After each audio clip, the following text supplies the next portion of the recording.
Ladies and gentlemen, welcome back once again to Samuel Adams Returns. Those anti-federalists got it right, and welcome to 2020 as we take and do a little bit of a 2019 year in review. And this is your host, Tom Novolis, and I am absolutely delighted that you are here with me today. The exciting thing is that I did send out a promo and more of a thank you to everyone in a 2019 wrap up. And in that thank you, I have to say, more than anything else, that all of you that are out there that are listening to the podcast and aren't signed up for the promo, but do go to the different podcast places where this program is at. That includes, I think, is on Amazon. I think it's on a couple of the other, what's the other big one with Apple and then a number of others that are out there. I can't even remember them all. But what I want to thank you all for is that in 2019, there were just over 3,000 downloads of the various programs. That's phenomenal as far as I know, because sometimes Kathy and I look at one another and I go, I don't know that we're really reaching anybody with this program. But the end of year statistics at the podcast hosting is that there were 3,000 downloads and there were just over 1,700 listeners. I'm just thank you very so much. And I appreciate all of those that will take and let others know about the program and that we can continue to develop really good content that's meaningful in 2020, which is that historical perspective, that view into foundational truths, because truth matters. And that's something that I want to kind of pick up on a little bit with you, is in that year review, there were several things that really jumped out, and statistically looking at a number of programs that really drove a lot of interest. The one that I put at the top of the list that necessarily didn't drive the interest in the podcast section, but should be one of that real historical significance, and that's the chaplains and clergy of the Revolution. We'll talk about it in probably the third segment as to what that all means and what I'm going to be doing with the chaplains and clergy of the Revolution, besides finishing the last few chapters that need to be finished. As I virtually read that in a virtual manner to my grandkids, because they're not around here. My grandkids are in other states, over 1,000 miles away. So the best way that I can bring that solid, truthful information to them is by putting it up on YouTube and also designing it into a thumb drive, which I'll make available at the website at samueladamsreturns.net. So that's going to kind of turn into a free-flowing audiobook when I complete all of the different segments. So that's kind of something that's going to happen in 2020 as we look at all of that which is going on with the chaplains and clergy of the Revolution. One area which really was pronounced and stood out very strongly was morality and governance. When we take, and as we're reviewing everything that's going on through the end of 2019, what we have seen is the effects of post-modernism, which I spoke of a couple weeks ago, and I will be speaking more a little bit about today, probably in the second segment, but I'm going to try and bring that into the perspective of those chaplains and clergy and the truths and what is that which established our governance and which is required and necessary according to the likes of John Adams, Sam Adams, Madison, and a number of others, which simply say that our Constitution is for only.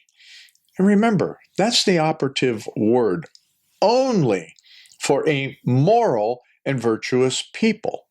And the context of that morality and virtue was rooted and totally encompassed within Christianity. So I don't care about all of the folks that have been immigrating in here.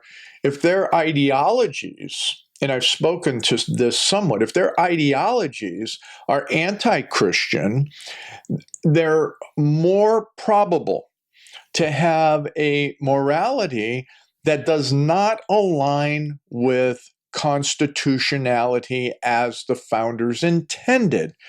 Therefore, what we see is exactly how we finished out 2019 with the impeachment of a president because of ideological differences, not about crimes, not about crimes that he committed, but because there is no idea of substantial and the substantiation of absolute truth in the context of the progressive mind.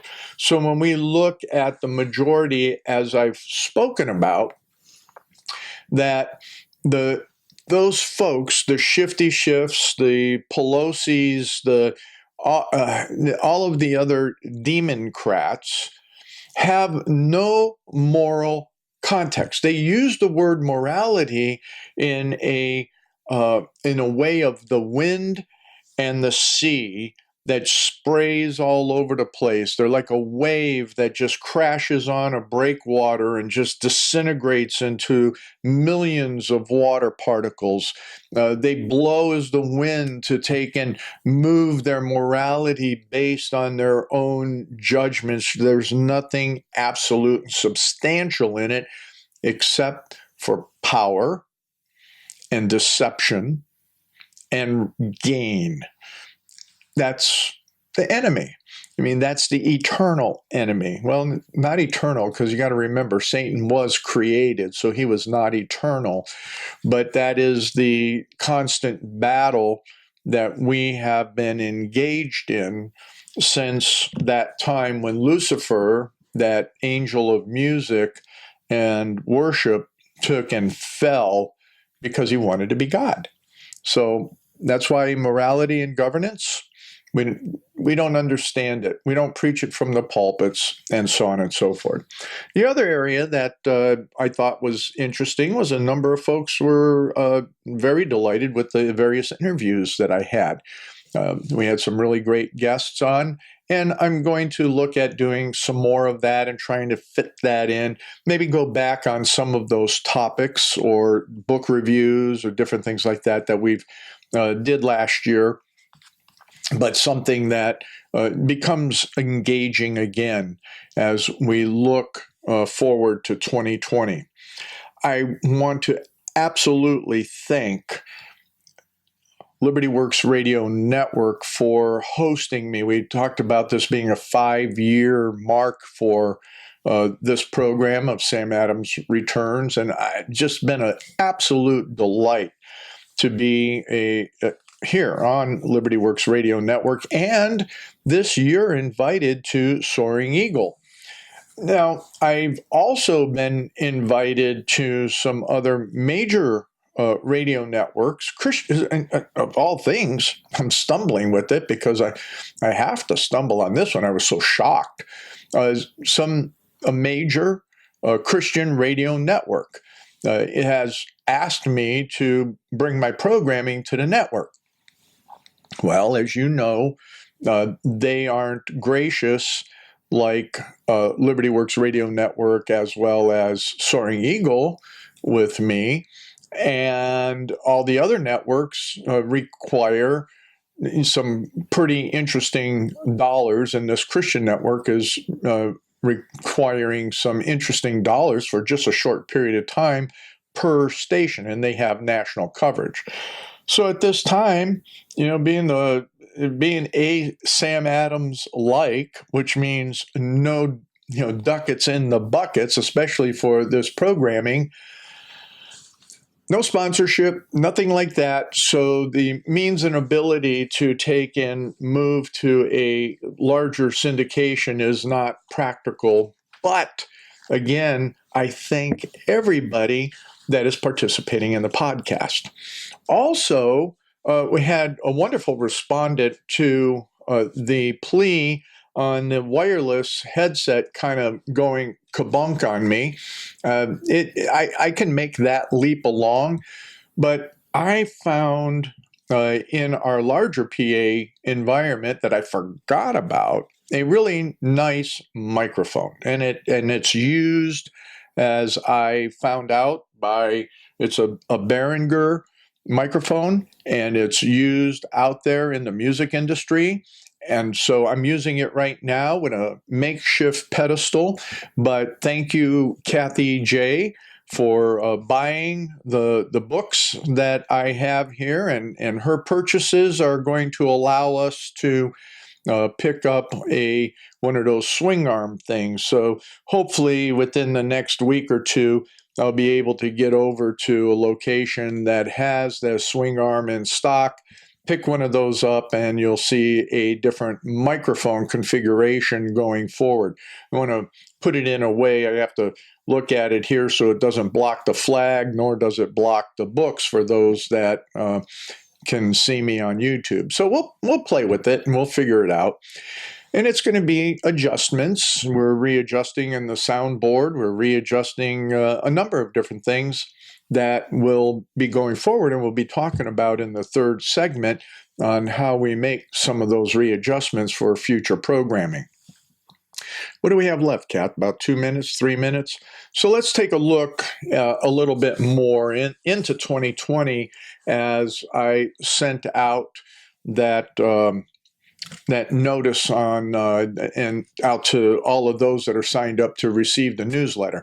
And you can get the newsletter. So all of you that are there, those 1,700 folks that are listening to the podcast, if for whatever reason you would like to get the newsletter as well, please go to samueladamsreturns.net and sign up for the newsletter. I'd be delighted. It only comes out once a week, maybe in there somewhere. Occasionally I put out something else, but it's, commitment to you that you're not inundated with all of that other effort that all the other pundits do.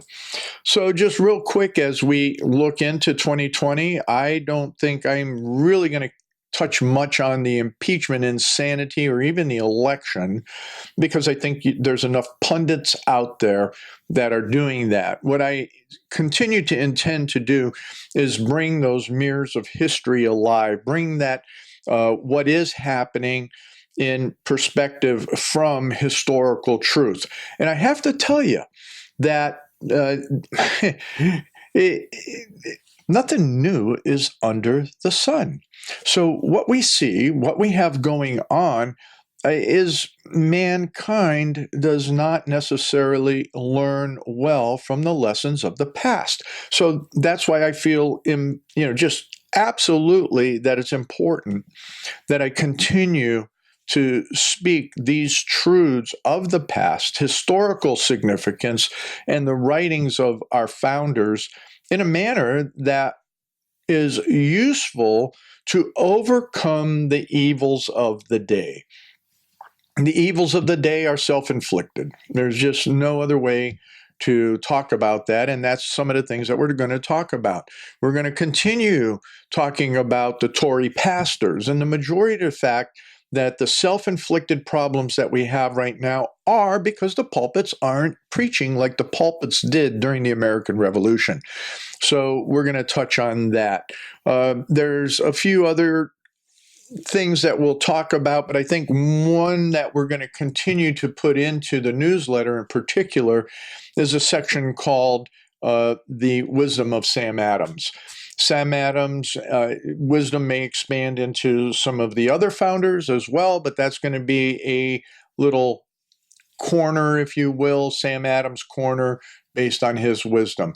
So we're going to look forward to that wisdom and more. as we come back in the second segment, because Samuel Adams has returned and those anti-federalists got it right. Ladies and gentlemen, welcome back to the second segment of Samuel Adams Returns. Those anti-federalists, absolutely, they did. They got it right. And this is Tom Navulis, your host. And I got to tell you, we're moving on 2020 like a wildfire. Even though we have snow here in Northeast Ohio on the ground, it is still beautiful weather. And it has nothing to do with global warming. It is cyclical. So, not wanting to go down that path, I do want to thank Liberty Works Radio Network for all their years of taking and supporting us and maintaining us on the network. And that's what you should do as well. Support the network. Go hit that button over there and donate. It is a listener-funded network, and there's so much here. There's so much to listen to. And one of the things that I want to make clear that is being clarified a little bit more in the promo that comes out on Fridays is that the 1 a.m. Programming, and so we're in 3 time slots, 1, 2, 3. Let me hold up 3 fingers, maybe 1, 2, 3. And my fingers are flying for those that are watching me on YouTube. But the bottom line of it is that we're taking and on 3 time slots on Liberty Works Radio Network, and that is at 1 a.m. on Saturday, which is in particular to fill a time slot for the West Coast. And so that's 10 p.m. for everyone out on the West Coast. So that's that time slot. Then once again, 9 a.m. on Saturdays and 7 p.m. on Saturday. So thanks again for Liberty Works Radio Network having Sam Adams Returns, those anti-federalists. They got it right. And the content that we bring to the network. So let's think about that for a minute on the content. And I inferred in the first segment that what we have going on right now relative to all that is happening at the national level, but not only the national level, we have to think about what's going on at the state and then the local level, all the way into the cities. So there's a couple interesting concepts that are totally relevant from that historical perspective. One is a hot topic, that being immigration. Immigration is important because if you look at a few of the articles that are coming out there relative to the census, it is interesting that even with the great influx of all of the illegals and states like California, Oregon, Washington that are doing the voter motor enrollments, and that the corruption that are in the various states, including here in Ohio with election fraud, of the dead voting, of this voting, of that one voting, there is a great historical significance. And if you go into your resources, you'll see an article that actually is predicting that California may lose one of its congressional seats. And that being because of the demographics of real citizens has been changing. California has been losing real citizens, real American citizens, but has been gaining with an influx of illegals. And that is significant because that is why they want the illegals to have voting status and counted. The more important thing is to be counted in the census so that they would retain their congressional seats, and that is interesting. So first off, our founders truly understood from the construct of the Constitution that illegals don't count You have to be illegal. Even green card people don't count as citizens to have a right to vote and be counted for representation in lawmaking. The way that they looked under common law and under the biblical concepts of equal justice under the law, yes, the people are covered under law, but they're not covered under the ideas of, guess what? Your vote counts, and guess what? You get to make the law. Not true. Not even green cards. So any of the folks that are coming in here to become citizens really should not be counted from a founding perspective towards that numeric idea of those that would be represented at the national level, not even at the state level. But anyway, that's part of what I talked about in the first segment. When we look at what does that mean relative to postmodern ideas and thought processes to make things up as you go, because there's no absolutes otherwise. So it is interesting to go read this article, because here's the potential, is that based on what the prognosticators are looking at from or towards the 2020 census, is that California is likely to lose at least one seat. At least one seat. So there's 8 states expected to lose one seat. And those are California, Illinois, Michigan, Minnesota, New York, Pennsylvania, Rhode Island, and West Virginia. Now, when you look at that list, you can see that the states there that have the greatest influx of immigrants, which are California, Illinois, Michigan, and Minnesota, and New York, Pennsylvania somewhat in its seaboard counties, and I think even some of the interior has been inundated with imports, if you will. They are going to lose seats because the real citizens have moved out of there. Texas may pick up some seats, and so it's going to be real interesting to evaluate how that redistricting goes, and why there's a lot of concerns in relationship to what is the states that have that leaning towards more understanding of constitutionalism have a greater leaning towards the populist movement.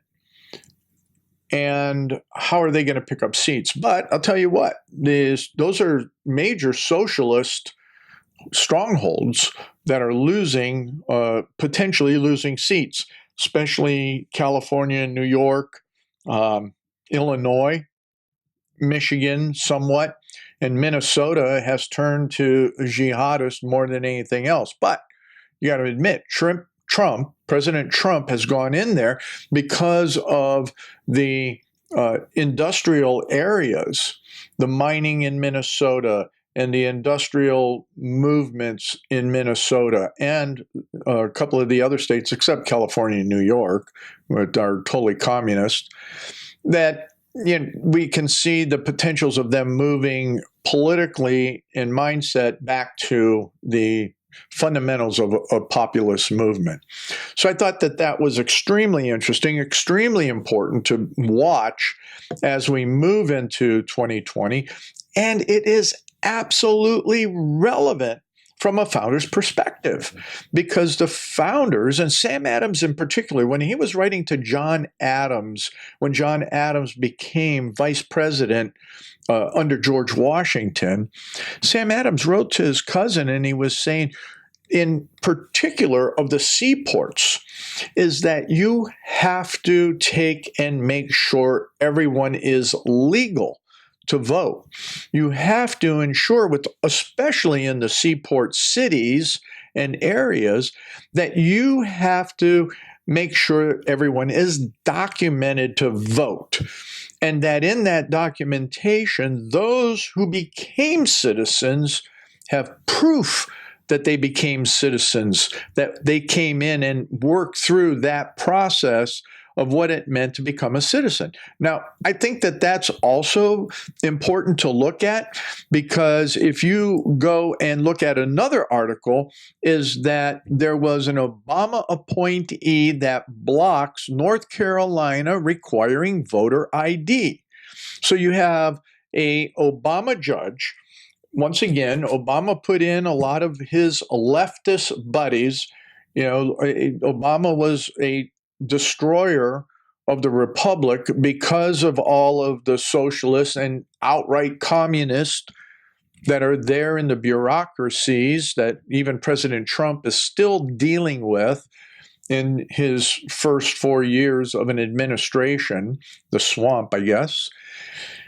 And you look here to North Carolina, and what we see is that a judge is going against the will of the people. Now, according to the founders and according to the arguments within the context of the Constitutional Convention, elections and determining who is an elector, the person who casts their ballot, is determined by the state. There's general rules and regulations, and even under the federal voting legislation, the primary holder of who has a right to vote is under the authority of the state. So to have this Obama appointee, this federal judge, take and block voter ID, which other states already have across the republic, it is showing how much the left, the progressives, the socialists, the communists have no respect for truth, have no respect for absolutes, have no respect for that other than what is their power and how to destroy the republic from within, which goes back to a number of the programs that we did last year. And I'll remind you about from time to time this year is none other than the Kozak plan, that which the bureaucracy and the political entities bring that power from above. And then that power from below, which takes and comes from the media, all of the groups that Soros has taken and funded. And worse, most disgusting, is what's coming from our college campuses, and now within the context of even our high schools and into the primary school system. These are the challenges of 2020. These are the battlegrounds that are set before us as much as anything else in an election cycle.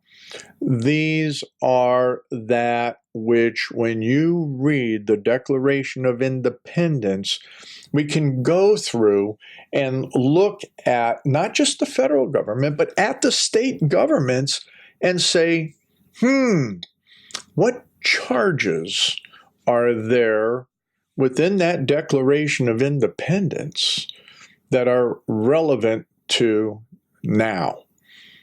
I guess I'm going to have to take and look at doing a whole nother program on that. That may be very interesting to, I'm looking at Kath as to, how interesting that may be in developing something around that, because I think we're at that place once again that the federal government really doesn't care about you, and state governments are questionable at best. And then there's many cities out there where the leftists have total control, and yet they're the ones that are putting on the greatest pressure from below onto the federal entities that will impact us all, including look what is happening in Virginia.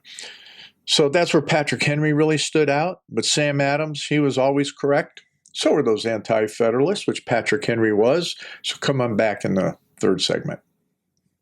Ladies and gentlemen, welcome back to this third and final segment of the first program of 2020. Thanks for being here. This is Tom Navulis, your host, and you are listening to, and if you're on YouTube, you're watching, Samuel Adams Returns Those Anti-Federalists. Absolutely got it right.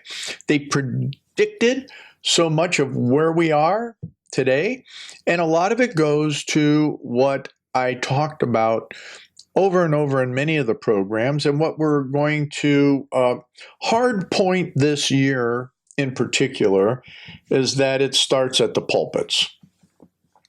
One of the areas that now that we have our microphone scenario working out and how that is going to take and really be good. I mean, it's going to be interesting, is that I am definitely going to move towards doing some of the sermons of the founding era. Now, I'm going to do some rearrangements. I'm thinking about them here, even on where we're going to move the primary recording area. This is kind of a surprise. It just kind of popped in my head. I haven't really discussed it much with Kath yet. But I do have the green screen set up here in the library studio. And I may switch this whole thing around and use the green screen in such a way that when we do a recording of the sermons of the revolution, of the founding era, is that I project the backdrop of that particular church that that particular minister may have preached at. And if I can get a picture of the inside of their particular church, I can put that back there as well. So, some of the things I'm kind of thinking through, don't know when I'll do that, but look forward to seeing on SamuelAdamsReturns.net a new menu item that will be the sermons of the founding era, because there's a lot of them. There's enough sermons from these founding pastors that I guess I don't need to be a preacher, because these guys nailed it. And they are the ones that helped the American Revolution move to the place that it needed to, because they preached liberty. They preached liberty in such a way that the people understood foundational liberty came first and foremost in one's personal relationship with Jesus Christ, and what then that meant in a full gospel implementation across every aspect of life, which goes to what I talked about, that what people were interested in was morality and governance. So that meant governance includes your family. It includes your relationships at work. It includes work. It includes schools. It includes local governance. It includes county government. It includes bureaucracies. It includes state governance. And then obviously it includes national governance. And it absolutely includes and matters at the courts. Yeah, they preached it all, which that is where those that received my 2019 wrap-up see that in 2020, I make that comment that I'm going to continue to talk about the modern pulpits. And that's important, because there are a number of pastors out there that are taking that stand that can look across that broad spectrum of the gospel and the totality of that good news of God and his authority, his sovereignty, and his salvation. That's what our founders heard. That's what the people of the founding era heard and understood, to the extent that Benjamin Franklin, he mentioned, as the result of building a large auditorium, if you will, for George Whitefield to come and preach inside instead of having to preach outside. And it held several thousands. I think it held almost 10,000. Can you imagine in Philadelphia during the 1700s a building large enough to hold up to 10,000 people for the purpose of George Whitefield to come and preach? I don't know. We got to look at the historical significance of that, if you will. But one of the things that Franklin did comment on is that what happened in Philadelphia with George Whitefield preaching, as well as a number of the others that were seeing that great awakening, was that people actually went up and down the streets singing psalms. Wow, Philadelphia, instead of having the shootings, the stabbings, the drug dealers, all of the other crime, the abortion clinics, instead of having all of that humanistic, post-modern, no absolute concepts, wouldn't it be interesting that the people would be truly friendly to one another, that they would walk up and down the streets singing psalms and praise to the sovereign of the universe? Wow. It's hard to imagine. But that's my rationale on taking and looking at these sermons of the founding era, because they go across all of the, if you will, from a musical perspective, the genre. I just can't think of another word. They go across every aspect, what I really call the extensibility of the gospel. What does it mean to touch every component and aspect of life? We saw at the ending of the year that there were these stabbings, hackings, and mass shootings or attempted shootings, where at least there were in a couple places armed citizens, armed worshipers that put a stop to the evil, as one man indicated who shot the gunmen in a Texas church.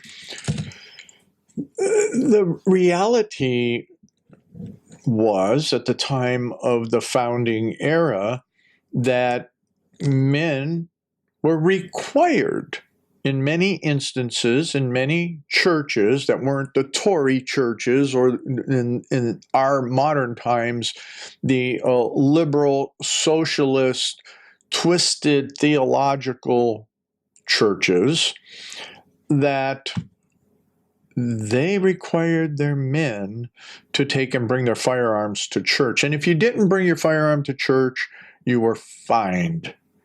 You were fined.